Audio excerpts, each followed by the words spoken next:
India கடந்த வருஷம் ஹோம்ல நியூசிலாந்து கூட ஒரு டெஸ்ட் சீரிஸை இழந்தது மட்டும் இல்லாம இந்த வருஷம் மறுபடியும் சவுத் ஆப்பிரிக்கா கூட ஒரு டெஸ்ட் சீரிஸை தோத்து போயிருக்காங்க. இதனால கோச் கௌதம் கம்பீரும் சீஃப் செலக்டரான அஜித் அகர்கரும் பயங்கரமான விமர்சனங்களை சந்திச்சுட்டு வராங்க. இப்போ ரிப்போர்ட்ஸ் படி சீஃப் செலக்டரான அஜித் அகர்கர் வெறும் பேப்பர்ல சைன் மட்டும் தான் போடுறதாகவும் டீம் செலக்ஷனை கோச் கௌதம் கம்பீரும் கேப்டன் சுப்மன் கில்லும் தான் முடிவு பண்றதாகவும் சொல்லப்படுது. இதனால கைகள் கட்டப்பட்ட நிலையில இருக்கிற அஜித் அகர்கர் புதிய முடிவு எடுக்க போறதா சொல்லப்படுது. அதாவது இந்தியன் டெஸ்ட் ஸ்குவாட்ல புதுசா 5 பிளேயரை உள்ள கொண்டு வர போறதா சொல்லப்படுது. அந்த வகையில ருத்துராஜ் கைக்வாடுக்கு ஒரு லாங் டெஸ்ட் ரன் கிடைக்கிறதுக்கு வாய்ப்பு இருக்கிறதா சொல்லப்படுது. அவரோட டெக்னிக்கும் டெம்பர்மெண்ட்டும் டெஸ்ட் கிரிக்கெட்டுக்கு ஏத்த மாதிரி இருக்கிறதுனாலையும் அவர் ப்ராப்பரான டெஸ்ட் ஓபனரா இருக்கிறதுனாலையும் அவரை செலக்ட் பண்ண போறதா செய்திகள் வெளியாக இருக்கு. ரெண்டாவது ஸ்ட்ராங்கான ஃபர்ஸ்ட் கிளாஸ் கன்சிஸ்டன்சியை வச்சிருக்கிற ரஜத் படிதாஸ் ஸ்பின்னையும் ஃபேஸையும் சூப்பரா ஹேண்டில் பண்ணக்கூடிய இவரை அகர்கர் ஃபியூச்சர் மிடில் ஆர்டர் பில்லரா பாக்குறதா சொல்லப்படுது. அடுத்து ஆச்சரியமான பிளேயர் யாருன்னா ரிங்கு சிங். அவரோட மெச்சூரிட்டி செலக்டர்ஸை இம்ப்ரெஸ் பண்ணதா சொல்லப்படுது. இவரோட காம்னஸ் லாங்கர் ஃபார்மட்ஸ்க்கு சூட்டபிளா இருக்கும்னு அவங்க யோசிக்கிறாங்க. நெக்ஸ்ட் ரஞ்சி ட்ரோஃபில சூப்பரா விளையாட சர்ஃப்ராஸ் கான் ஃபேன்ஸ் இவர டீம்ல எடுக்கணும்னு ரொம்ப நாட்களாவே வலியுறுத்திட்டு வராங்க.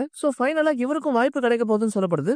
கடைசியா அபிமன்யு ஈஸ்வரன். இவர் ஒரு டிசிப்ளினான classical red ball batsman. Test கிரிக்கெட்ல லாங் இன்னிங்ஸ் விளையாடுறதுக்கு ஏத்த பிளேயர். கூடவே முகமது ஷமியையும் உள்ள கூப்பிடுறதுக்கான வாய்ப்புகள் இருக்கிறதா சொல்லப்படுது. மக்களை இந்த விஷயம் மட்டும் உண்மையா இருக்கிற பட்சத்துல கண்டிப்பா இந்திய டெஸ்ட் கிரிக்கெட்டுக்கு ஒரு நியூ இயரா ஓபன் ஆக போகுதுன்னு சொல்லலாம். சோ இந்த 5 பிளேயர்ஸ்ல எந்த பிளேயர் உள்ள வந்தா கரெக்டா இருக்கும்னு நினைக்கிறீங்கன்னு கமெண்ட் செக்ஷன்ல சொல்லுங்க. அப்படியே நம்ம வீடியோஸ் பிடிச்சிருந்தா லைக்கும் சப்ஸ்கிரைபும் பண்ணி சப்போர்ட் பண்ணுங்க.